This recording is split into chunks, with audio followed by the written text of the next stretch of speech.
اپنی بیٹی کو ایک مضبوط صاحبان سونپنا چاہتے تھے جو اپنی جان سے بڑھ کر اس کی حفاظت کرے، اور اس کام کے لیے انہیں ایس پی میرام سے بہتر کوئی نہیں لگا تھا۔ آبگینے کی جانب سے رضامندی ملتے ہی کچھ ہی دیر میں نکاح کی رسم کر دی گئی تھی۔ وہ آبگینے داؤد سے آبگینے میرام کمال بنا دی گئی تھی۔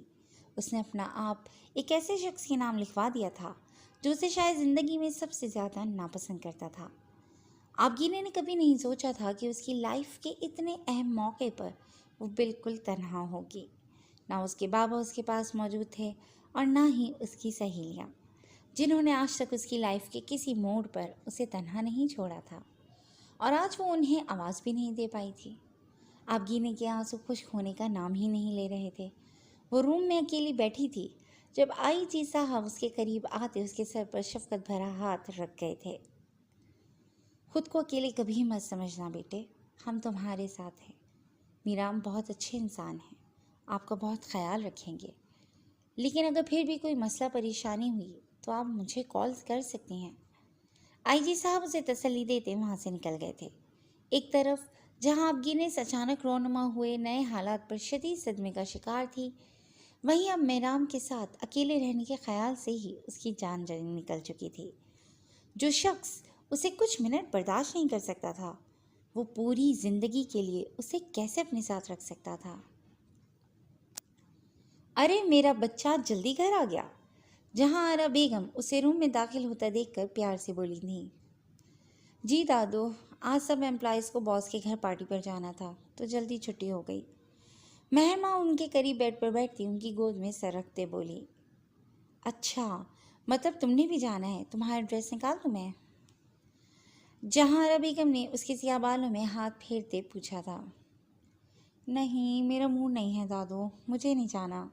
مہرماں کو ارزم ہمدانی کے سوشل سرکل میں رہنے والے امیر لوگ بالکل بھی پسند نہیں تھے، اس لیے سامیہ کے بہت اصرار پر بھی وہ وہاں جانے سے کترا رہی تھی۔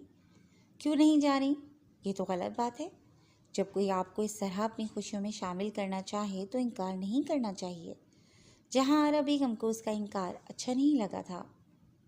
دادو، سر نے تھوڑی نہ انوائٹ کیا ہے، ان کے گھر والوں نے ان کے لیے سرپرائز برتھ ڈے پارٹی رکھی ہے۔ ہم سب اسٹاف ممبرس کو ان کی پھپھو نے انوائٹ کیا ہے۔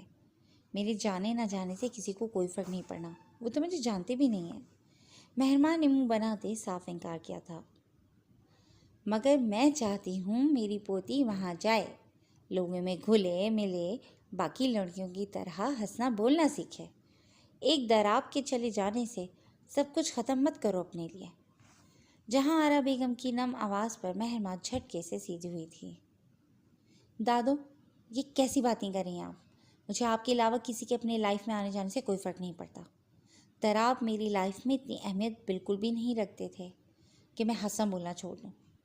اس لالچی انسان کی میری لائف میں کوئی جگہ نہیں ہے جسے پیسوں کے سوا کچھ نظر نہیں آتا۔ مہرماں جہاں آرا بیگم کو پریشان ہوتا نہیں دیکھ پائی تھی۔ اگر آپ چاہتی ہیں تو میں پارٹی میں ضرور جاؤں گی۔ مہرماں ان کا ہاتھ چومتی محبت سے بولی تھی۔ یہ ہوئی نا میری مہرو والی بات، اور میں تمہیں کپڑے نکال دوں۔ آج تم پارٹی میں میری مرضی کا ڈریس پہن کر جاؤ گی۔ جہاں آرا بیگم اسے اس کی ہم عمر لڑکیوں کی طرح ہنستا بولتا دیکھنا چاہتی تھیں، جبکہ مہرماں دل نہ ہونے کے باوجود ان کی خوشی کی خاطر مان گئی تھی۔ اس کے نانا کرنے کے باوجود جہاں آرا بیگم نے اسے اسکن کلر کے خوبصورت سے فراک کے ساتھ ٹاپس اور نفیس سی چین نکال کر دی تھی، جس میں ہلکی سی لپسٹک کے ساتھ وہ بہت زیادہ پیاری لگ رہی تھی، مگر مہرماں کے لیے یہ تیاری بھی بہت زیادہ تھی۔ دادو، میں زیادہ اوور تو نہیں لگ رہی نا؟ مہرماں کو فکر لاحق ہوئی تھی۔ وہ جانتی تھی سامیہ اور اس کے سوشل سرکل کی اس جیسی بہت سی لڑکیاں وہاں موجود ہونے والی تھیں، جن کی تمسخر اڑاتی نگاہوں کا سامنا کرنا اس کے بس کی بات بالکل بھی نہیں تھی۔ بالکل بھی نہیں؟ میری گڑیا ہمیشہ کی طرح اپنی سادگی کے ساتھ غضب ڈھا رہی ہے۔ دیکھنا، وہاں آئی ان ماڈرن چڑیلوں کو بھی تمہاری یہ سادگی مات دے دے گی۔ جہاں آرا بیگم نے اس کی پیشانی چومتے اسے رخصت کیا تھا۔ مہرماں نے جھجکتے ارزم کے انتہائی خوبصورت سے بنگلے میں قدم رکھا تھا، جس کے لان کو بہت ہی شاندار طریقے سے سجایا گیا تھا۔ مہرماں تو دیکھ کر ہی حیران رہ گئی تھی۔ وہاں بہت بڑی تعداد میں لوگوں کو انوائٹ کیا گیا تھا، جن کے بہبود کے لیے اسٹائلش سے لباس دیکھ کر مہرماں نے جھرجھری سی لی تھی۔ اللہ معاف رکھے ایسے فیشن سے، انگریزوں کو فالو کرتے یہ لوگ تو اپنے مذہب کو ہی بھول چکے ہیں۔ اللہ جی انہیں ہدایت عطا فرمائے۔ میں یہاں کرنے ہی کیا آئی ہوں؟ دادوں نے ایموشنل بلیک میل کر کے بھیج تو دیا ہے، لیکن اگر انہیں یہاں کے حالات پتہ چل جائیں نا تو ہاتھ پکڑ کر یہاں سے لے جائیں گی۔ مجھے اندر جانا ہی نہیں چاہیے۔ مہر ماں انٹرنس کے باہر ایک جانب کھڑی خود سے ہی باتیں کرتی واپسی کے لیے پلٹی تھی، جب پیچھے سے آتی آمنہ بیگم سے بری طرح ٹکرا گئی تھی۔ آمنہ بیگم کے ہاتھ سے پرس چھوٹ کر زمین پوز ہوا تھا۔ آبگی نے کو وہیں کمرے میں بیٹھے 1 گھنٹہ گزر چکا تھا، مگر میرام کا کوئی اتا پتہ نہیں تھا۔ آبگی نے عجیب سے احساسات کا شکار تھی۔ وہ میرام کے بارے میں کچھ بھی نہیں جانتی تھی، اب وہی شخص اس کا شریک حیات بن چکا تھا۔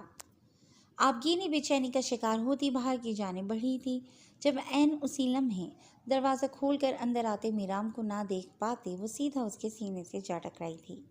اگر میرام اس کی کمر کے گرد بازو پھیلا کر بروقت اسے نہ تھام لیتا تو اس نے ضرور زمین بوس ہو جانا تھا۔ اس کے وجود سے اٹھتی مسحور کن خوشبو آبگینی کے نتنوں سے ٹکراتی اسے پوری طرح اپنے حصار میں جکڑ گئی تھی۔ وہ تو اس شخص کو پہلے ہی اپنا دل دے چکی تھی، اب اس کے قریب رہ کر رہی صحیح کسر بھی پوری ہو جانی تھی۔ آبگینی کو اس کی گئی انسلٹ بھولی نہیں تھی، اسے سب یاد تھا۔ میرام کی بات کے جواب میں کہے اپنے الفاظ بھی، جو اس نے بڑی گردن اکڑا کر اس سے دوبارہ کبھی اپنی شکل نہ دکھانے کا کہا تھا، اور ابھی وہ اسی کے انتہائی قریب اس کی بیوی کی حیثیت سے کھڑی تھی۔ آبگی نے ان سب باتوں کا خیال آتے ہی جلدی سے اس سے دور ہوئی تھی۔ میرام نے بہت غور سے اس کا یہ گریز دیکھا تھا۔ کھانا کھا لیں۔ میرام نے اپنے مزاج کے برخلاف اسے کافی نرمی سے مخاطب کیا تھا، جبکہ آبگی نے اسے دروازے میں کھڑا دیکھ واپس پلٹ گئی تھی۔ مجھے بھوک نہیں ہے۔ آبگی نے اس وقت بھی اس کی شال میں خود کو لپیٹے میرام کو کافی کیوٹ لگی تھی۔ میں پچھلی 2 راتوں سے سویا نہیں ہوں، ابھی صبح کے 4 بج رہے ہیں، میں بھی کھانا کھا کر سونے لگا ہوں۔ اگر بھوک لگی تو ملازمن سے کہہ کر کھانا بنوا لیجیے گا، اور ہاں مجھے ڈسٹرب مت کیجیے گا۔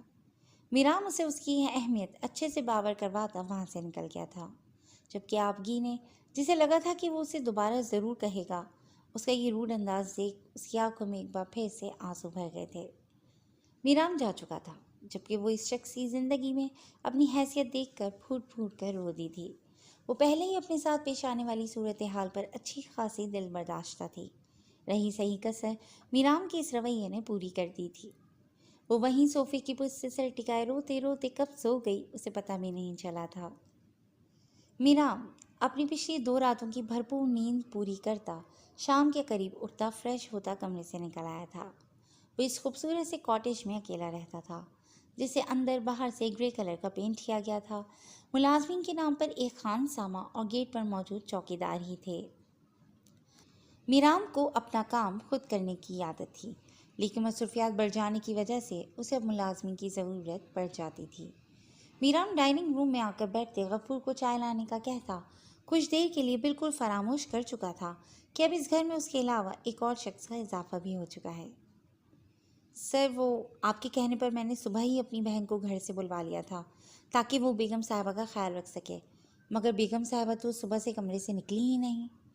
غفور ٹیبل پر چائے رکھتا موبائل میں مصروف میرام کا دھیان آبگینی کی جانب دلا گیا تھا۔ او نو، میں یہ بات بھلا کیسے فراموش کر سکتا ہوں؟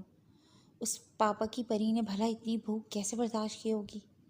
میرام موبائل وہیں پھینکتا تیزی سے آبگینی کے کمرے کی جانب بڑھ گیا تھا۔ اس نے 1-2 بار دستک دیتے باہر رک کر اس کے رسپانس کا انتظار کیا تھا۔ جب کوئی آواز نہ پاتے وہ دروازہ دھکیلتا اندر داخل ہو چکا تھا، جہاں سامنے ہی وہ محترمہ اپنے ہوش ربا حسن کے ساتھ محو خواب نظر آئی تھی۔ صوفے پر وہ بیٹھے بیٹھے سو چکی تھی۔ اس کی شال جو ہوش میں اس نے اپنے گرد سے ایک بار بھی نہیں ہٹائی تھی، اس وقت اس شال کا پردہ بالکل ہٹ چکا تھا۔ آبگینی کی اسٹائلش سی نائٹی اس کا رعنائیاں بکھیرتا حسن چھپانے میں ناکافی تھی۔ جی فرینڈز، آج کے لیے بس اتنا ہی۔ انشاءاللہ بہت جلد ایک نئے ایپیسوڈ کے ساتھ حاضر ہوں گے، تب تک اپنا خیال رکھیے گا۔ ٹیک کیئر اینڈ اللہ حافظ۔